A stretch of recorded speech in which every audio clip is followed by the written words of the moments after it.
RJD supremo Lalu Yadav इन दिनों बीमार हैं। उनकी किडनी 75% से अधिक खराब है। कोर्ट के आदेश के बाद वे अक्टूबर 2022 के पहले पखवाड़े में किडनी के इलाज के लिए सिंगापुर गए थे।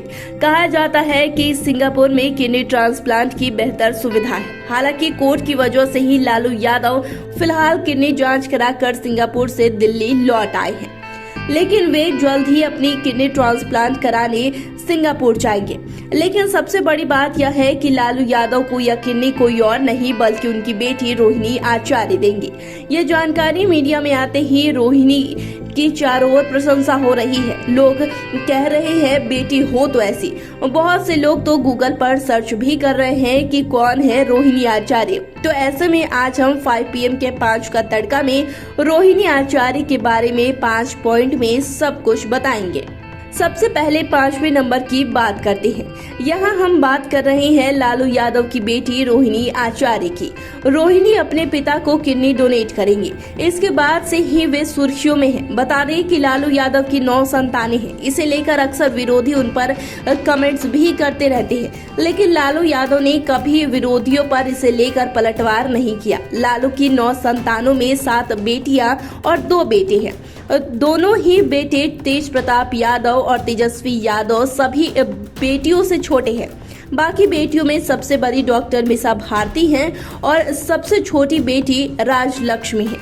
ऐसे में आप जानना चाहते होंगे कि रोहिणी आचार्य किस नंबर पर है। तो आपको बता दें कि रोहिणी आचार्य लालू यादव और राबड़ी देवी की दूसरी संतान है। इसे तीसरे नंबर पर चंदा यादव, चौथे नंबर पर रागिनी यादव, 5वें नंबर पर हेमा यादव, 6ठे नंबर पर अनुष्का राय तथा 7वें नंबर पर राजलक्ष्मी है। अब बात करते हैं चौथे नंबर की। रोहिणी आचार्य की शादी को सबसे महंगी शादी बताई जाती है। यह सब जानते हैं कि लालू यादव की दूसरी बेटी रोहिणी आचार्य की शादी इंद्रजीत सिंह के बेटे समरेश सिंह से हुई है। इंद्रजीत सिंह खुद रिटायर्ड इनकम टैक्स ऑफिसर रहे हैं। उस समय समरेश सिंह IT कंपनी में सॉफ्टवेयर इंजीनियर थे। इस शादी की मीडिया में कितना क्रेज था कि इससे पहले किसी भी मुख्यमंत्री की बेटी की शादी का चैनल वालों ने सीधा प्रसारण नहीं किया था। वहीं रोहिणी की शादी का टीवी पर सीधा प्रसारण किया गया था। तारीख थी 23 मई 2002, यानी लगभग आज से 20 साल पहले रोहिणी आचार्य की शादी हुई थी। कहा तो यह भी जाता है कि इस शादी के दौरान जयमाला का मंच तैयार करने के लिए भी 1 करोड़ रुपए खर्च किया गया था। गेस्ट के लिए खाने पीने के मेन्यू में लगभग 150 फूड्स आइटम थे। विदेशों से फूड मंगाए गए थे। यह वह शादी थी जिसमें बिहार का शायद ही कोई बड़ा नेता रहा होगा जिसे नहीं बुलाया गया हो। इतना ही नहीं, फलदान के लिए लालू यादव जब अपने होने वाले समधी के घर पहुंचे तो हिच्चर बीघा नाम के उस गांव में 4 जिलों की पुलिस को तैनात कर उसे एक किले में तब्दील कर दिया गया था। पुलिस और प्रशासन के बड़े से बड़े अधिकारी पहुंच गए थे। कहा जाता है कि उस गांव में सड़क, बिजली, फोन और हाई स्कूल की भी सुविधा तक नहीं थी, लेकिन रातों रात सब बना दिया गया था।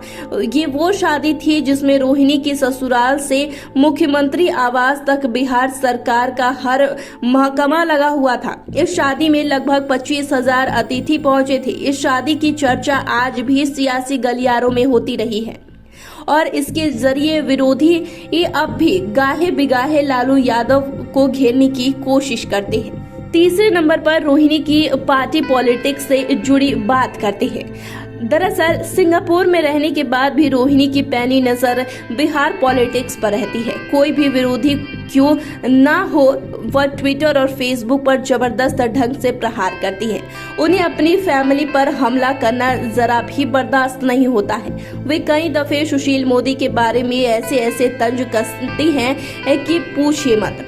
यहाँ तक जब नीतीश कुमार NDA में थे तब उन्हें भी निशाना बनाने से रोहिणी नहीं चूकती थी। कभी कभी तो इतने ताबड़तोड़ ट्वीट करती है कि नेताओं का जीना दूभर हो जाता है।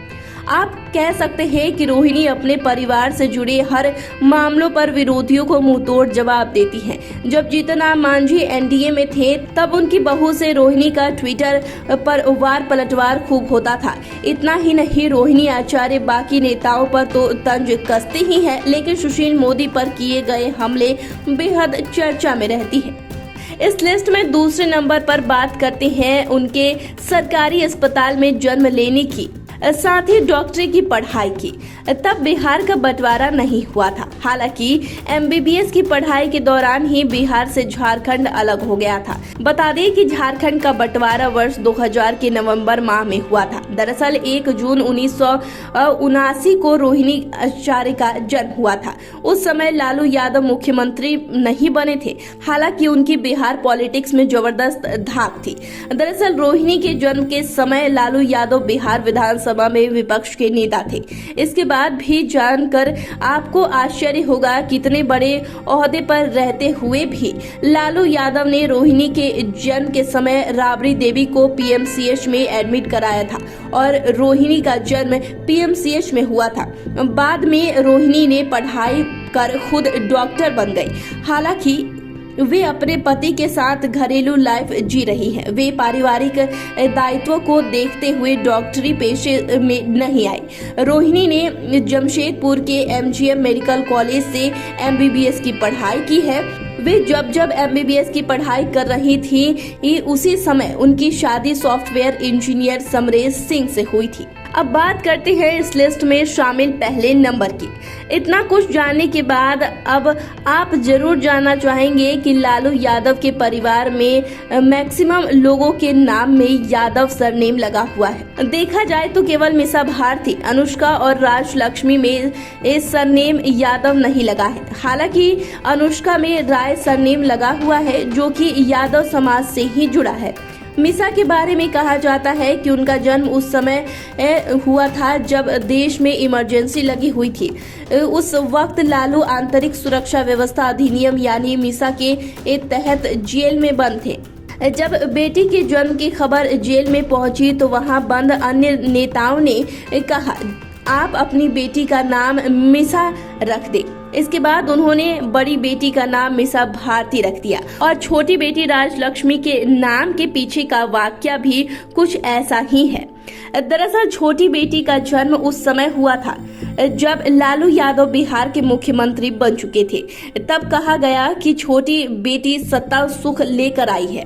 इस तरह उसका नाम राजलक्ष्मी रखा गया। लेकिन हम यहाँ बात कर रहे हैं रोहिणी आचार्य की। आखिर रोहिणी के नाम में ब्राह्मण सरनेम कैसे लग गया?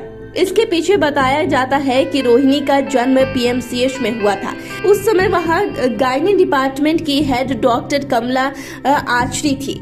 वही राबड़ी देवी की डिलीवरी कराई थी। जब डॉक्टर से खुशी में सौगात मांगने की बात कही गई तो डॉक्टर ने कहा कि हमें कुछ नहीं चाहिए, बस आप अपनी इस बेटी के नाम में आचरी सरनेम जोड़ दीजिए। फिर क्या, लालू ने उसी समय उसके नाम में आचरी सरनेम जोड़ दिया और 1 जून 1989 को रोहिणी नक्षत्र था, इसलिए बेटी का नाम रोहिणी आचरी रख दिया गया। बाद में उसका नाम रोहिणी आचार्य हुआ।